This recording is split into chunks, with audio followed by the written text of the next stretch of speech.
jobs in August, and the unemployment rate fell to 5.2%, the lowest it has been in 18 months. But despite the impact of the Delta variant, and I'll talk a little more about that in a minute, what we're seeing is an economic recovery that's durable and strong. The Biden plan is working. We're getting results. America is on the move again, and today's revision of previous month's job gains, with the revision of the July numbers, this report means that we have been adding an average of 750,000 jobs per month on average during the past 3 months. And in the 3 months before I became president, well, we're adding 60,000 jobs a month. Total job creation in the first 7 months of my administration is nearly double any prior first-year president. While I know some wanted to see a larger number today, and so did I, what we've seen this year is a continued growth, month after month, in job creation. It's not just that I've added more jobs than any first-year president, in the first year of any president. It's that we've added jobs in every single one of my first 7 job reports, and wages are going up. Some more jobs, some months are fewer, some months more, but always adding jobs. This is the kind of growth that makes our economy stronger and consistent progress and not boom or bust. Our economy grew the first half of this year at the fastest rate in about 40 years. We're the only developed country in the world. I'll say that again. We're the only developed country in the world whose economy is now bigger than it was before the pandemic. Because of the groundwork we laid with the American Rescue Plan, our vaccination strategy, we're seeing an economy and a job market that can weather the ups and downs of the Delta variant and anything else that comes our way. You know, we have a lot more work to do, as I will discuss shortly, but the facts speak for themselves. Think of where this country stood on the day I was sworn in as president and compare it to where we are today. The number of people filing new claims for unemployment each week is down 57%. Down 57%. Child poverty is down nearly 50%. We're no longer seeing long lines of people waiting for boxes of food to be put in their trunk after waiting for hours, or sometimes up to 2 hours. The unemployment rate is down from 6.3% to 5.2%, and I believe it's going to continue to go down. And it's no wonder that last week's Gallup poll found that 72% of Americans think that now is a good time to find a quality job. At this time last year, that number was 30%. And that's the mark of an economy where regular people can see a place for themselves in the economy. You know, the holidays we celebrate this weekend, the holiday Labor Day, is about honoring the dignity of work, honoring the American worker. And that's what our economic strategy is all about as well. It's about growing our economy from the bottom up and the middle out, providing some extra breathing room for families. And my dad would just say, just a little breathing room, creating an environment where employers have to compete for workers by providing higher wages and better benefits. That's what's happening. Wages are up, especially for working class Americans. Even so, even with the progress we've made, we're not where we need to be in our economic recovery. There are 2 critical tasks ahead this month to get us closer to our goal and to take the next steps in our recovery. And the first, we need to make more progress in fighting the Delta variant of COVID-19. This is a continuing pandemic of the unvaccinated. Since becoming president, I've ramped up testing, secured enough vaccine for every single American, and gotten 175 million Americans fully vaccinated. Still too many have not gotten vaccinated. And it's creating a lot of unease in our economy and around our kitchen tables. Today's report shows that the steps we've taken, passing the rescue plan and vaccinating 175 million people, make our economy capable of growing and adding jobs even in the face of this continuing Delta surge. A strength in our economy very different from the way things were last winter. There's no question the Delta variant is why today's job report isn't stronger. I know people were looking, and I was hoping for a higher number. But next week, I'll lay out the next steps that we're going to need to combat the Delta variant, to address some of those fears and concerns. I want to talk about how we'll further protect our schools, our businesses, our economy, and our families from the threat of Delta. As we continue to fight the Delta variant, the American Rescue Plan we passed continues to support families, businesses, and communities. Even as some of the benefits that were provided are set to expire next week, states have the option to extend those benefits and the federal resources from the rescue plan to do so. That not more federal taxes, state taxes, but they have the federal money to be able to do that. States continue to have access to a wide array of support, like Help for Schools that are reopening, Help for Child Care Centers to make them available and affordable, and other resources to help our economy get back to normal. The measures we've taken so far have brought America out of an economic freefall, steadied us, and enabled us to grow our economy even as we continue to combat COVID. We are adding jobs, not losing them. The fight against COVID today is far different from the fight we were waging last winter. The second thing that has to happen in September is for the Congress, the House and Senate, to finish the job of passing my economic agenda so that we can keep up the historic momentum we've been building these last 7 months. It's about investing in America's future, not about short-term stimulus. That's not what we're talking about. These are long-term prosperity we're talking about lowering the cost of living for families, creating millions of good-paying jobs for hardworking Americans. It's about reducing bottlenecks in our economy, reducing long-term price pressures. It's about helping more people to work by helping ease the burden that parents bear, especially mothers, keeping them out of the job market. Both the Senate and the House have taken important steps forward to pass my bipartisan infrastructure plan. This bill is going to end years of gridlock. We used to remember, we always had, the whole notion we had, I guess, was every week was going to be infrastructure week. Well, both literally and figuratively, it's going to change things on our streets across the country and figuratively as it relates to Washington. We're going to create millions of good-paying jobs. We're going to ease inflationary pressure and allow us to win the competition of the 21st century in a global economy where the competition has become more intense. Look, it's historic investment in roads and rail, in transit and bridges, in clean energy, in clean water, universal broadband. It's going to modernize our energy grid. You need not go any further than look what's happening across the country now in terms of the energy grid. It's about resilience. Make our roads and highways safer. Make us more resilient to the kinds of devastating impacts from extreme weather we're seeing in so many parts of the country. And look, this is about good paying jobs for ordinary people, blue-collar workers, jobs at prevailing wage, not $15 an hour or 20 or 30, but for the carpenters and pipe fitters, plumbers, electrical workers, and so many other Americans.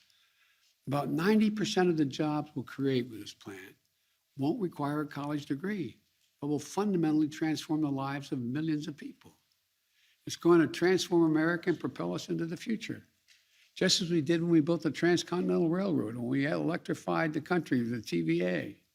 Look, at the same time, the House and Senate have to advance my Build Back Better agenda.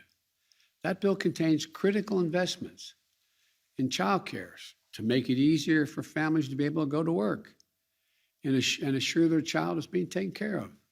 And home care for seniors, the polling data shows among your generation, all of you out here, your greatest concern is caring for your elderly parent, even more than your child. It's about paid leave, allowing people with a new child or a sick spouse at home to take care of them without risking losing their paycheck. Not indefinitely, but for a time period they can actually make a difference. Universal pre-K and community college, making us significantly better educated and increasing our competitive edge globally, around the world, over time.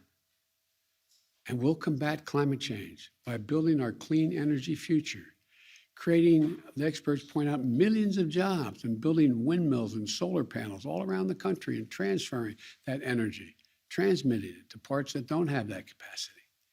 We're going to bring down the cost of prescription drugs by allowing Medicare to finally be able to negotiate drug prices with producers. Look, and so much more. Here's the thing you need to know. We're going to deliver these investments without raising taxes 1 cent on anyone making less than $400,000 a year.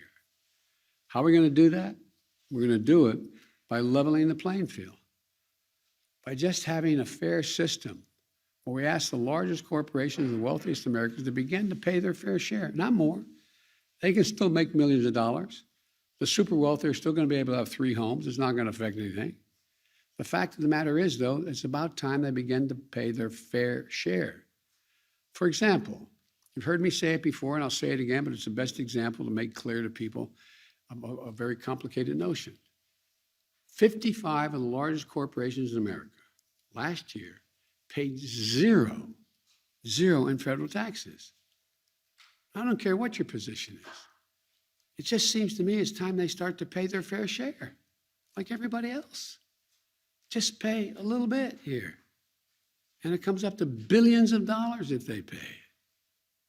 The irony of ironies is during the recession and the pandemic, you've heard me say this before, I apologize for repeating it, where the vast majority of Americans are struggling just to hang on, the number of billionaires in America actually grew. Now I want to hold here for just a second. If, there have been so many records the stock market has hit under my presidency. Imagine if the other guy was here. We're doing great. It's wonderful. The stock market is surging. It's gone up higher than me than anybody. But that doesn't mean that it's the best for the economy. Look, stock market has set 40 record highs just this year. They can afford to pay just a little bit more. But folks, right now, the House and Senate are working on my plan to generate a fair tax system and close loopholes that big corporations and super wealthy use to pay less. To give you one example, there's a group of experts, left, right, and center, who estimate that right now we lose more than $100 billion a year in tax revenue owed from the top 1% of taxpayers alone. Not because of low tax rates, but because the wealthy people aren't paying the taxes they owe. We're going to change that so that they pay taxes just like typical hardworking Americans do right now. We're going to use the money we collect from the tax cuts to give tax cuts to middle-class families, to make it easier to raise kids, to take care of your aging parents, and so much more. What's going on in Congress? Not a single Republican supports this plan. They support the bipartisan plan, but not this plan. Not one. And some big corporations are spending millions of dollars legitimately, they're lobbying, to try to escape their obligation to pay the taxes they owe, leaving working families to pay a larger share of the burden. Somebody's got to pay. And when those who can afford to pay aren't paying anywhere near their fair share, it means you all pay more. This has worked in the past with significant lobbying efforts, but I don't think it's going to work with me. For those big corporations that don't want things to change, my message is this. It's time for working families, the folks who built this country, to have their taxes cut. And those corporate interests doing everything they can to find allies in Congress to keep that from happening. Let me be, as the old expression was, perfectly clear. I'm going to take them on. We're going to pass these measures. We're going to build an economy from the bottom up and the middle out, not from the top down. And when corporations and the wealthy start to pay their fair share, it's going to put millions of people, according to all the estimates, millions of people to work in jobs that are going to help them punch their ticket to the middle class and stay in the middle class. And everyone will do better, including corporate America. Look, just think about it. Throughout our history, when the middle class has done well, when it prospers, has there ever been a time the wealthy and corporate America doesn't do well? I can't think of one. Our country needs these investments. I'm not asking anything other than some fairness being injected into the system. Like I said, to hold here, the fact is that, the very wealthy, well, they're still going to have 3 homes or 4 homes if they want. It's not going to change what schools they can send their kids to. It's not going to change their standard of living. But just pay a fair share. Corporate America is going to continue to do very well. I've seen no evidence to suggest that it's going to cost jobs or cost, and now we need Congress to finish the job, to come through for the American people, ensure that the economy continues to gain strength and stability as we move forward. Now, finally, third thing we need to do, all of us, is to stick together. We have to put ourselves on track to accomplish extraordinary things. A strong, inclusive, historic economic growth. Landmark investments to create even more good jobs and deliver breathing room for millions of families. A giant step forward in the fight against climate change, the crisis made more evident than ever by the death and destruction caused by extreme weather just these past few days. My agenda, I believe, is one that every American, if they understand it, can get behind. Because of the work we've all put in, not just here in Washington, but in communities across the country, every one of those goals is now within our reach.